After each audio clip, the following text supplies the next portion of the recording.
বাড়িতে ইনভার্টার চালু করতে গিয়ে শর্ট সার্কিট হয়ে মর্মান্তিক মৃত্যু হলো এক ব্যক্তির। মৃত ওই ব্যক্তির নাম সুজিত দেবনাথ, বছর 47। মৃত ব্যক্তির বাড়ি নবদ্বীপ ব্লকের সিএমসিবি গ্রাম পঞ্চায়েতের চরমাসজিয়া এলাকায়। শুক্রবার বিকেলে বৃষ্টির সময় বাড়িতে বিদ্যুৎ চলে যাওয়ায় ইনভার্টার চালু করতে গিয়ে কোনোভাবে বিদ্যুৎ পৃষ্ঠ হয়ে মাটিতে লুটিয়ে পড়েন সুজিত দেবনাথ। সঙ্গে সঙ্গে পরিবারের লোকেরা প্রতিবেশীদের সাহায্যে দ্রুত তাকে উদ্ধার করে নিয়ে যান মহেশগঞ্জ গ্রামীণ হাসপাতালে, কিন্তু সেখানে কর্তব্যরত চিকিৎসক পরীক্ষা করে তাকে মৃত বলে ঘোষণা করেন। মর্মান্তিক এই ঘটনায় পরিবার ও এলাকায় নেমে আসে গভীর শোকের ছায়া।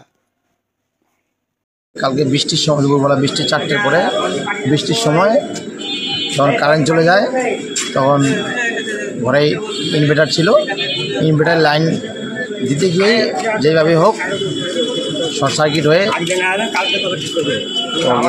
হসপিটাল হয়ে যাওয়ার পরে আমরা হসপিটাল নিয়ে যাওয়ার পরে চিকিৎসক ওনাকে মৃত বলে ঘোষণা করে। আচ্ছা আচ্ছা, ওনার নাম কি? সুজিত দেবনাথ। বাড়ি কোথায়? চরমাসজিয়া চর্মনগর। আচ্ছা আচ্ছা, এখন পোস্টমর্টমে যাবে। আপনি এলাকার লোক? হ্যাঁ, এলাকার লোক। আপনার নাম? কার্তিক ভৌমিক।